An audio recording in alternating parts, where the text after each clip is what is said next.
यूं तो हम इंसान प्रकृति को कभी महत्व देते नहीं, लेकिन अगर बात अपनी जान पर बनाए तो हम इंसान वो कर गुजरते हैं जिसकी कल्पना करना भी असंभव हो।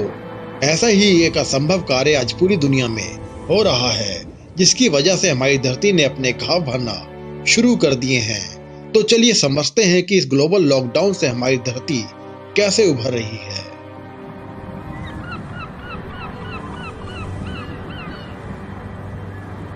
सन 1850 से आज 170 साल बाद हमारी धरती ने थोड़ा खुलकर सांस ली है, जिसकी वजह पूरी दुनिया में चल रहा लॉकडाउन है। भले ही ये लॉकडाउन इमरजेंसी की वजह से हो, लेकिन इसने हमारी धरती को एक बार फिर से जीवंत होने का मौका दे दिया है।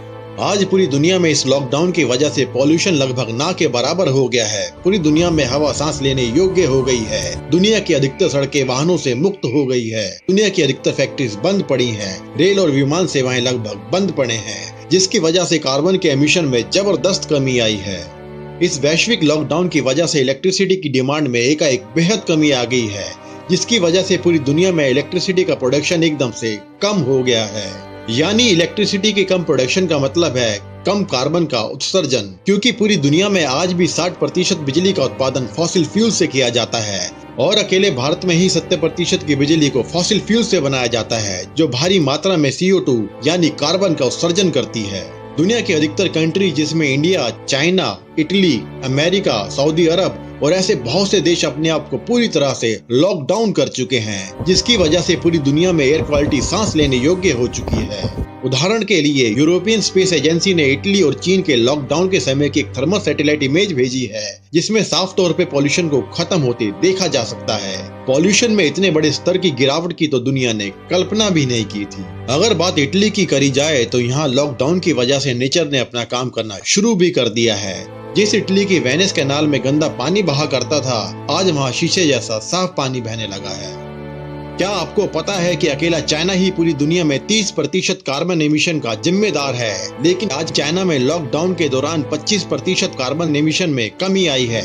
यह कमी लगभग 200 अरब किलोग्राम कार्बन से ज्यादा की है और अगर पूरी दुनिया के आंकड़ों को जोड़ा जाए तो ये संख्या शायद खरबों किलो में चली जाएगी, जो कि एक बेहद अच्छी बात है। ऐसा ही कुछ हाल भारत का भी है, जहां नेचर ने अपने पैर पसारने शुरू कर दिए हैं। इंसानों द्वारा हथियाई गई जगह पर वन्य जीवन वापस आने लगा है। भारत की सड़कों से इंसानों के साथ साथ वाहन भी लगभग गायब हो गए हैं। ध्वनि प्रदूषण लगभग खत्म हो गया है और वायु प्रदूषण में एकाएक जबरदस्त गिरावट आ चुकी है। बात अगर भारत की राजधानी दिल्ली की करी जाए, जो पूरी दुनिया के सबसे प्रदूषित शहरों की लिस्ट में सबसे टॉप पर आती है, आज उसी शहर की हवा बेहद साफ हो चुकी है। छोटे नदी नालों में बहुत हद तक साफ पानी बहने लगा है। लेकिन दोस्तों, ये सब तब तक है जब तक लॉकडाउन है, और जैसे ही लॉकडाउन हटा तो सब पहले जैसा हो जाएगा। सभी वाहन सड़कों पे उतर पड़ेंगे, यातायात शुरू हो जाएगा, सभी फैक्ट्रीज में काम फिर से शुरू हो जाएगा और धरती पे प्रदूषण का स्तर फिर से चरम सीमा पे पहुंच जाएगा और हम इंसान फिर से अपनी धरती को बर्बाद करने में जुट जाएंगे। ऐसा ही का विश्वसनीय, अद्भुत और दिल खुश कर देने वाला नजारा पंजाब के जालंधर से आया है, जहां जब लोग सुबह सोकर उठे तो उनके सामने हिमालयन रेंज की खूबसूरत वादियां थी। और इसमें चौंकाने वाली बात यह है कि ये हिमालयन रेंज जालंधर से कोई 10 या 20 किलोमीटर दूर नहीं, बल्कि 200 किलोमीटर दूर से साफ साफ नजर आ रही है। वहाँ के बहुत से लोगों ने ये खूबसूरत अद्भुत नजारा अपनी लाइफ में पहली बार देखा है, क्योंकि आज से 30 साल पहले जालंधर में ये हिमालयन रेंज हल्की फुल्की नजर आया करती थी, पर पॉल्यूशन खत्म हो जाने की वजह से आज हम इसको बिल्कुल साफ साफ देख पा रहे हैं। लेकिन दोस्तों, ये खूबसूरत नज़ारे हम तब तक ही देख पा रहे हैं जब तक लॉकडाउन है, और जैसे ही ये लॉकडाउन हटा तो ये खूबसूरत वादियां फिर से गर्द में कहीं खो जाएंगी, जिनको कि शायद ही हम अपने जीवन काल में दोबारा देख पाए। क्या आपको पता है कि आज हम इंसान हर साल 8 मिलियन टन यानी 8 अरब किलोग्राम प्लास्टिक समुद्रों में डाल रहे हैं और 2030 तक समुद्रों में मछलियों से ज्यादा प्लास्टिक तैर रही होगी। आज दुनिया के 55% समुद्र की हालत बद से बदतर हो चुकी है। समुद्रों का तापमान लगातार बढ़ रहा है। समुद्र का पानी लगातार एसिडिक बनता जा रहा है, जिनके कारण समुद्रों में ऑक्सीजन की बेहद कमी हो चुकी है। अरबों की संख्या में समुद्री जीव मारे जा रहे हैं और 2050 तक आते आते समुद्रों की स्थिति बद से बदतर होने वाली है। दोस्तों, बात कड़वी है, लेकिन जिस खतरनाक और जानलेवा वायरस के डर की वजह से आज हम इंसान अपने घर में दुबक कर बैठे हैं, आज उस वायरस की वजह भी बहुत हद तक क्लाइमेट चेंज ही है। पिछले 30 सालों में ग्रीन हाउस गैसेस में बढ़ोतरी और धरती के तापमान बढ़ने के कारण अब वायरस अपना म्यूटेशन बहुत तेजी से कर रहे हैं, जो हम मानव जाति के लिए एक बेहद चिंता की बात है। हो सकता है कि इस वायरस से बचने का इलाज हमें इसी साल मिल जाए, लेकिन शायद आपको यह पता ना हो, पर आज धरती के क्लाइमेट में हो रहे भीषण बदलाव के कारण समस्त मानव जाति का अस्तित्व खतरे में है। और यकीन मानो दोस्तों, ये वायरस क्लाइमेट चेंज से होने वाली त्रासदी के आगे कुछ भी नहीं है। और इस त्रासदी से बचने के लिए हमारे पास अब मात्र 10 साल ही बचे हैं। आज हम इंसानों की वजह से धरती का तापमान 1 डिग्री सेल्सियस तक बढ़ चुका है और 2030 तक हमें इस तापमान को किसी भी हालात में 1.5 डिग्री के ऊपर बढ़ने से रोकना है। और अगर हम ऐसा करने में असफल रहे तो समझो खेल खत्म। भले ही आपको इस बात पे यकीन ना हो, लेकिन पृथ्वी का छठा सबसे बड़ा मास एक्सटिंक्शन शुरू हो चुका है। धरती का आखिरी मास एक्सटिंक्शन आज से 6.5 करोड़ साल पहले हुआ था, जब धरती से लगभग 80% से ज्यादा जीव पूरी तरह से विलुप्त हो गए थे। लेकिन इस बार इस मास एक्सटिंक्शन का कारण कोई प्राकृतिक आपदा नहीं, बल्कि हम इंसान खुद हैं। आज हम इंसानों की वजह से 1 मिलियन से ज्यादा वन्य प्रजाति धरती से बिल्कुल विलुप्त होने वाली है और इसमें से बहुत सी प्रजातियां तो मात्र 10 सालों में यानी 2030 तक आते आते विलुप्त भी हो जाएंगी।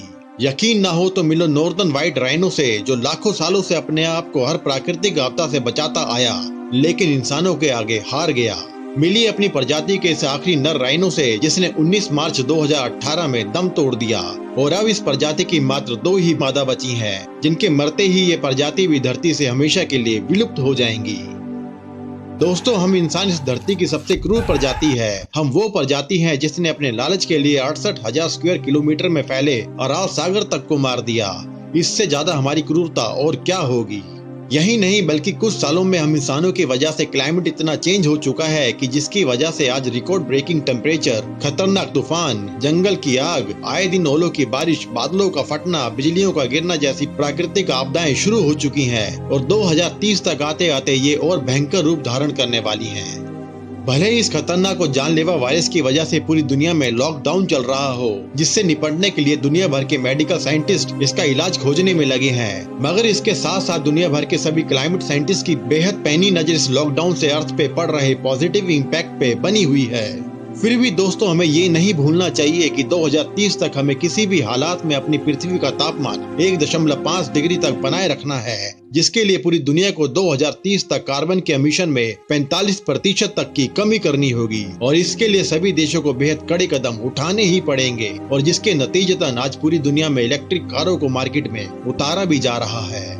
लेकिन दोस्तों, इस वायरस ने हमें ये तो बता ही दिया है कि हमारी विलासिता की जिंदगी ने हमें कितना कमजोर और इस धरती को कितना खोखला कर दिया है। हो सकता है कि आज हमारे घर इस जानलेवा वायरस से हमें बचा लें, लेकिन उस बड़े घर का क्या जो धीरे धीरे टूट रहा है, मर रहा है, बर्बाद हो रहा है। दोस्तों, हमें अपनी अर्थ को बचाने के लिए आज से ही कुछ करना होगा। हमें अपनी विलासिता से भरे जीवन को थोड़ा सात्विक जीवन की तरफ ले जाना होगा। अधिक से अधिक पेड़ लगाने होंगे। बेफिजूल की प्लास्टिक आइटम्स को खरीदने से बचना होगा। नहीं तो हमें उस महाविनाश के लिए भी तैयार रहना होगा, जब हमारे शरीर में इन वायरस से बचने के लिए ना तो इम्यूनिटी बचेगी और न ही धरती का शुद्ध वातावरण। और ये सब होने में मात्र 2 दशक से भी कम का समय लगने वाला है। अब आप खुद समझ सकते हो कि दुनिया भर के सभी क्लाइमेट साइंटिस्ट इस लॉकडाउन पर अपनी पैनी नजर क्यों बनाए हुए हैं। दोस्तों, हम आपसे ये नहीं कह रहे कि पृथ्वी को या यूं कहें कि मानव जाति को बचाने के लिए लॉकडाउन एक कारगर उपाय है, क्योंकि इससे यकीनन देश की अर्थव्यवस्था को बेहद नुकसान होता है। लेकिन हो सकता है कि निकट भविष्य में अपनी अर्थ को बचाने के लिए पूरी दुनिया को समय समय पर ऐसे लॉकडाउन का सामना करना पड़े। भले ही ये लॉकडाउन आज जैसे ना हो, परंतु ऐसा होगा जरूर, क्योंकि दोस्तों तब ये हमारी आवश्यकता नहीं बल्कि मजबूरी बन चुकी होंगी और जिसे हमें हर हाल में मानना ही पड़ेगा, नहीं तो भयंकर नतीजे भुगतने ही होंगे। इसलिए अब आप अभी से अपनी साइकिल को चमकाना शुरू कर दो, क्योंकि बहुत जल्द आपको इसकी जरूरत पड़ने वाली है और वो समय समझो बस आ ही गया।